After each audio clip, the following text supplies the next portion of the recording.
हरे कृष्णा, माफ़ करिएगा, पता नहीं कैसे डिस्कनेक्ट हो गया, फॉर वॉट एवर रीज़न ये डिस्कनेक्ट हो गया है।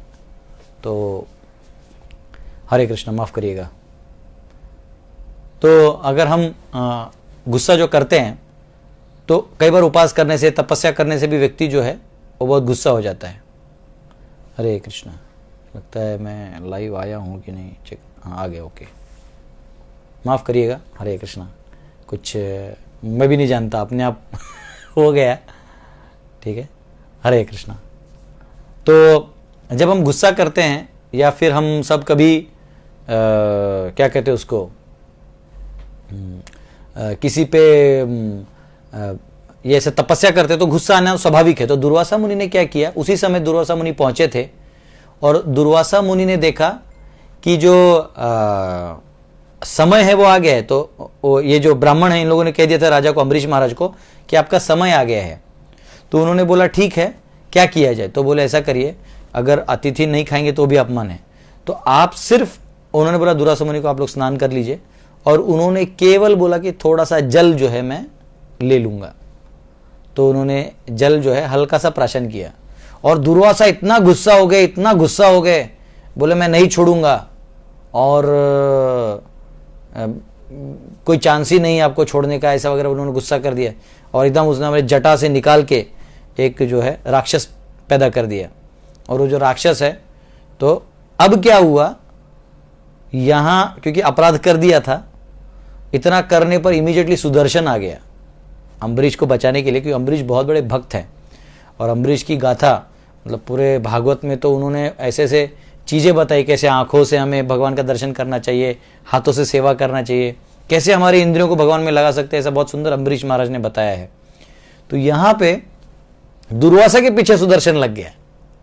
तो दुर्वासा भागे भागे ब्रह्मा जी के पास गए। ब्रह्मा जी बोले भैया ये वैष्णव अपराध किया तुमने, मैं कुछ नहीं कर सकता। तुम्हें गुस्सा आता है अलग चीज है, लेकिन अपना गुस्सा वैष्णव पे नहीं दिखाना चाहिए। उधर जाके वो फिर शिव जी के पास गए। शिव जी बोले ये विष्णु का मैटर है, विष्णु के पास जाइए। फिर वो विष्णु के पास गए।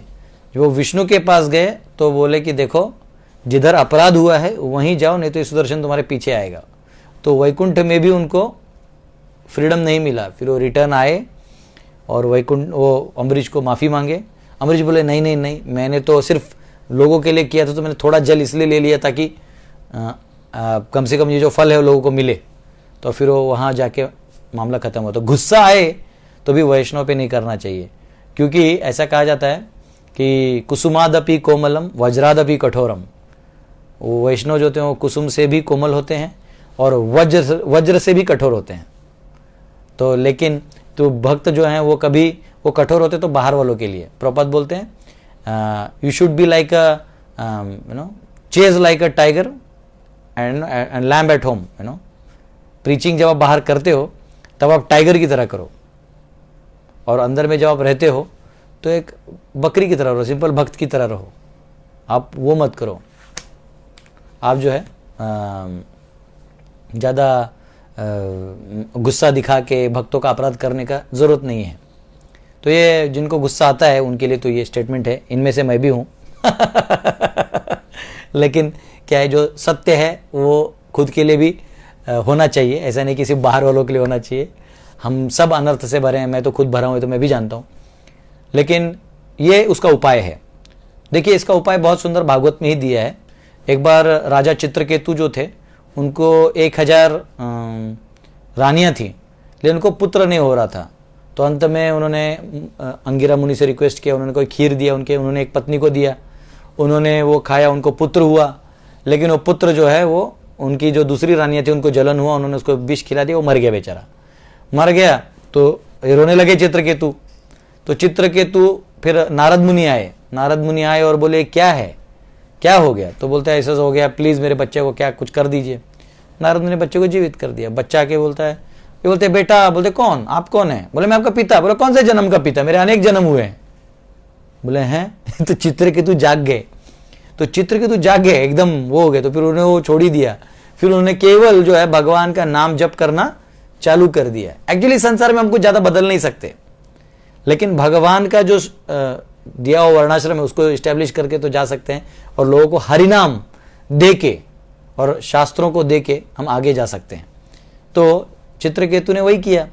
तो चित्रकेतु एक बार हवाई से जा रहे थे, हवा से ही जा रहे थे, और उनके साथ बहुत लोग थे, और वहाँ शिवजी नीचे जो हैं वो माता पार्वती को अपने पाँव पे बैठा के, गोद में बैठा के कथा कर रहे थे। अब ये वाला कार्य केवल शिवजी कर सकते हैं। जैसे कभी वो WWF दिखाते हैं ना, तो बोलते हैं ना don't do it at home, मतलब ये घर पे मत करिए। तो ये कह रहे हैं कि ये जो शिवजी करते हैं ना वो और कोई नहीं कर सकता। तो पार्वती को बैठ के वो कथा सुना रहे हैं सबको, और नीचे सब बैठे हैं, बड़े बड़े ऋषि मुनि सब महात्मा बैठे, और भगवान जो है वो कथा किए जा रहे हैं, और ये सुनते जा रहे हैं सब लोग। उतने में ऊपर से चित्रकेतु ने ये देखा, तो उनको वो ऐसे हंस दिए शिव जी का ये स्थिति देख के। उनको मतलब आनंद आया, आनंद वाला हंसी था। उन्होंने कोई अपराध नहीं किया था, उन्होंने कोई निंदा भी नहीं किया। तो मां पार्वती को लेकिन गुस्सा आया। तो माता पार्वती बोली तुम नीचे आओ। वो नीचे आए, बोले मैं तुम्हें श्राप देती हूं, तुम असुर बन जाओगे। तो उधर चित्रकेतु ने अपनी सफाई नहीं दी, क्योंकि ये न कि प्रकार है ना, उनको गुस्सा तो आ गया था। तो ये दो जो हाथ है ना, ये दो हाथ, इसको अगर आप ऐसे जोड़ देते हैं और सामने वाले को ऐसा कर देते हैं, तो आपका वही जो श्राप है वो भले गुस्से से आया हो, वो आपके लिए वरदान बन जाता है। तो उन्होंने हाथ तो जोड़ दिया, और हाथ जोड़ के उनके लिए वरदान हो गया। अब चित्रकेतु अगले जन्म में वृत्रासुर बन गए। जो असुर थे वो मनुष्यों को खा लेते थे। Can you imagine? मनुष्यों को खा लेते थे, इतना पावरफुल थे वृत्रासुर। लेकिन फिर धीरे धीरे धीरे उनको इंद्र भी परेशान हो गए, क्या हो रहा है। इंद्र गए तो दधीची ऋषि के उससे एक वज्र बनाया। ये देवता भी अपने स्वार्थ के लिए किसी ऋषि का हड्डी भी ले सकते हैं। उनसे हड्डियां मांग ली, उन्होंने दे दिया, और उन्होंने वज्र बनाया। तो वृत्रासुर इतना जोर से अटैक कर रहे थे कि ऐसा जोर से लात मार के ऐरावत एक जगह और इंद्र एक जगह जाके गिर गया। इंद्र उठने से डर रहा था कि अब उठूंगा तो मुश्किल है मेरा रहना, जिंदा रहना। तो उन्होंने बोला कि आप जो है, वृत्रासुर ने ही कहा, अरे आपको जो अस्त्र दिया है वो मारो मुझे जल्दी। तो ये सोचा, अरे ये कैसा व्यक्ति है, खुद ही मारने की बात कर रहा है। तो बोले जल्दी मारो, क्योंकि मैं जल्दी यहां से मुक्त होकर भगवान के धाम जाऊंगा। ये एक ही मेरे ऊपर कर्ज था और इसका मैं फायदा उठाना चाहता हूं, जल्दी मारो। और फिर वृत्रासुर जो है अपने धाम चले गए। तो गुस्सा अगर कोई आप पे करे भी, तो चाहे वो लेजिटिमेट हो या ना हो, हाथ जोड़ के स्वीकार कर लेना ही बहुत अच्छा है।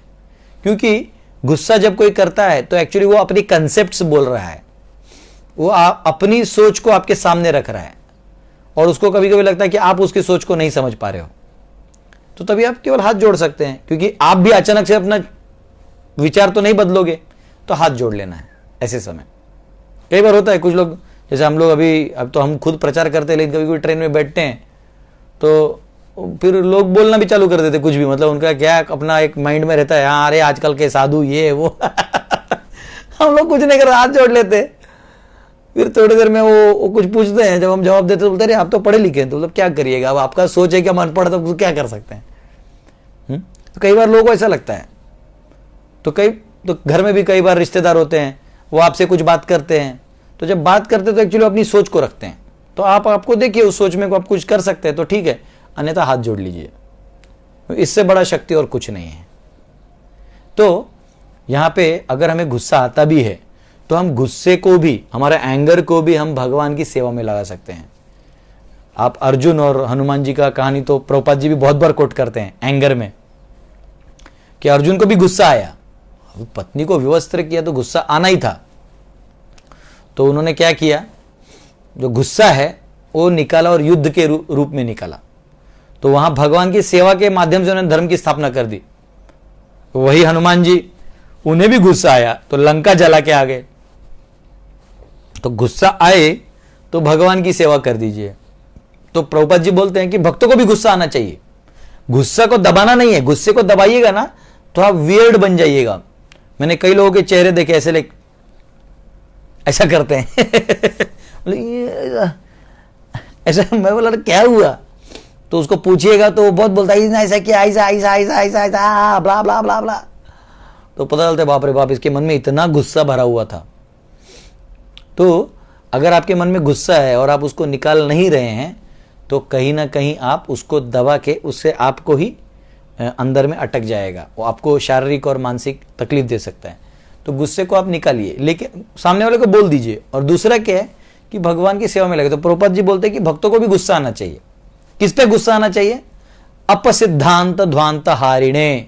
भक्ति सिद्धांत सरस्वती ठाकुर का एक नाम है, वो जो प्रणति मंत्र है उसमें ये श्लोक आता है, कहते हैं जितने भी अपसिद्धांत हैं उनको भक्ति सिद्धांत सरस्वती ठाकुर तोड़ के निकाल देते थे। तो जो जितने भी अपसिद्धांत हैं, यानी कोई कहता है भगवान नहीं है तो उसके सिद्धांत को तोड़ दीजिए। कोई कहता है कि पुनर्जन्म नहीं होता, उसके सिद्धांत को तोड़ दीजिए। हाँ, तो ये जो मैंने बुक लिखा है सत्य, आप बहुत सब लोगों को मिला हुआ है, तो वो जो बुक लिखा मैंने वो इसीलिए लिखा, मैं वो मेरा गुस्सा है। लिखो, जितने लोगों को नहीं समझ रहे उनको कैसे समझाओ। तो हमको ऐसा नहीं कि गुस्सा है और दबाना है और मतलब हमें ऐसा मतलब दब के रहना है, नहीं। आपको किसी पे प्रति गुस्सा है आप बोलिए आपके। लेकिन मैंने एक चीज इतने दिनों में सीखा भी कि पहले उस व्यक्ति को पहले समझाइए कि तुम क्या सोच रहे हो। तो बोला अच्छा आप ये सोच रहे हो, ओके, लेकिन मैं ये सोच रहा हूं। अच्छा, तो इन दोनों में क्या कॉमन है और क्या डिफरेंसेस है, फिर थोड़ा तथ्य में जाइए, तो ये आसान हो जाता है। कई बार हम एजम्पशन में रहते हैं और गुस्सा कर देते हैं, तो ये एजम्पशन वाला काम नहीं करना है। और गुस्सा करना है तो वैष्णव अपराधियों पे गुस्सा करिए, ईश्वर की निंदा करने वालों पे गुस्सा करिए, अन्याय करने वालों पे गुस्सा करिए। तो गुस्सा करना कोई प्रॉब्लम नहीं है, लेकिन कहां करना है वो भी इंपॉर्टेंट है। कई बार लोग दुर्बलों पे गुस्सा करते हैं क्योंकि अपना भड़ास निकालना है, तो जो हमसे दुर्बल है उस पे गुस्सा निकाल दीजिए तो थोड़ा हीरो टाइप फीलिंग आता है। जैसे पति जो है, बॉस जो है, वो अपने एम्प्लॉय को गाली देता है, ए तुम काम नहीं ठीक से कर रहा, यू रास्कल, ऐसा वैसा। वो जाता है घर पे, वो अपने पत्नी को बोलता है क्या खाना बना है, पकाओ, तेरा बाप ने दहेज नहीं दिया, फला फला फला फला। पत्नी जाती है अंदर में, बच्चे का कान पकड़ के बोलती कब पढ़ाई करेगा तू। तो जो लड़का है वो अपनी बहन का कान पकड़ता है, तू क्या कर रही है, बहन जाके बिल्ली को मार दिए। तो ये साइकिल है, ठीक है। तो हम लोग क्या करते हैं, नीचे नीचे जाते हैं। ये कोई पुरुषार्थ तो नहीं है। पुरुषार्थ है जब आप सही योग्य जगह आप गुस्से को रखें, नहीं तो क्या होगा, वो अपराध में भी आ जाएगा और वो हमें काट भी देगा, ठीक है। तो यहां पे है। और ध्रुव महाराज जो थे, ये मैं जो पॉइंट्स लिखे इसमें से बच गया था। ध्रुव महाराज जो हैं, ध्रुव महाराज जब उन्होंने देखा कि उत्तानपाद उनके पिताजी उनके भाई, उसके भाई को अपने गोद पे ले रहे थे, तो वो उनके दो माएँ थी। एक जो थी उनका नाम था सुरुचि और उनकी अपनी माँ का नाम था सुनीति। तो सुनीति जो थी वो बहुत सिंपल थी, सुरुचि थोड़े से प्रोएक्टिव, लाइक कभी कभी कंपनी में बॉस के साइड में कोई लड़की ज़्यादा चूना लगा दे तो उसको ज़्यादा अप्रेजल मिल जाता है, और जो किसी और ऑफिस में बैक ऑफिस में काम करे उसको कोई ध्यान नहीं देता, ऐसा होता है। तो यही सेम चीज़ इधर भी हो गया।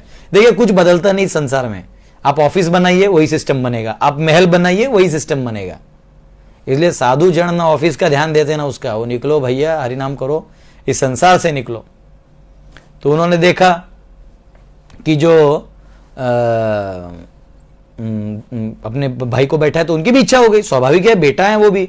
बोले पापा पापा मैं भी आ रहा हूं। तो सुरुचि ने ढकल दिया, बोले यहां नहीं बैठना है, यहां बैठने के लिए तुझे जन्म लेना पड़ेगा, अगला जन्म मेरे कोख में होगा तब तुझे ये मिलेगा।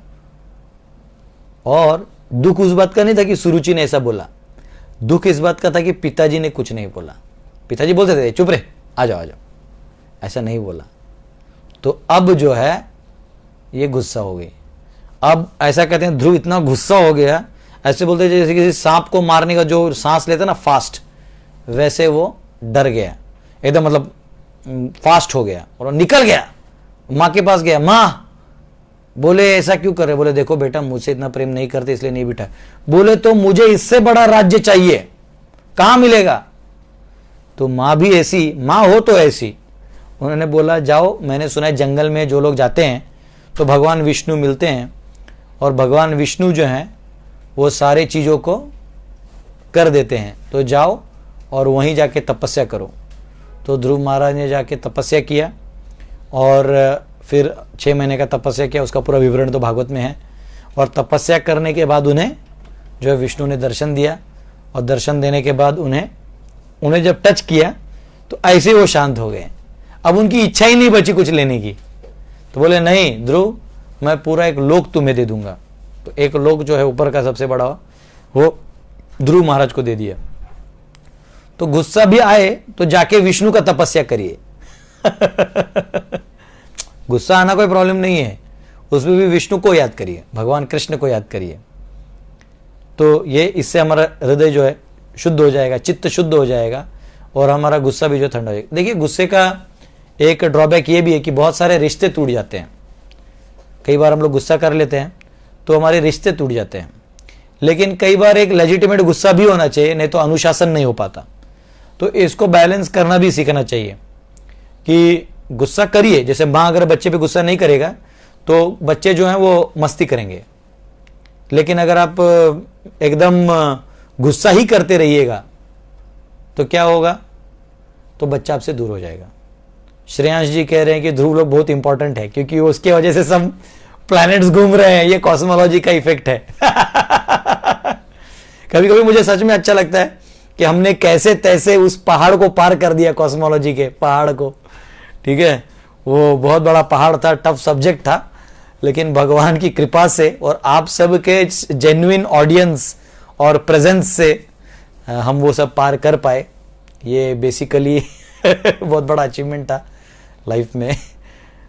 तो हम लोग कल जो है और एक टॉपिक पे देखेंगे। अभी 3 अनर्थ तो हमने कवर कर दिया, 3 अनर्थ और कवर करेंगे 18, 19, 20। तो आप सब बने रहिएगा हमारे साथ अभी लाइव में। मैं लाइव 8 बजे आता हूँ, 8 से 8:30 हम सब श्रवण करते हैं। आप में से किसी को कोई सवाल होगा तो इस कमेंट्स में भी लिख सकते हैं, और पर्सनली भी कुछ लिखना है तो मेरे लिए आपके पास व्हाट्सएप नंबर है, आप लिख सकते हैं। ठीक है, बहुत बहुत धन्यवाद। हरे कृष्णा। श्रील प्रभुपाद की जय।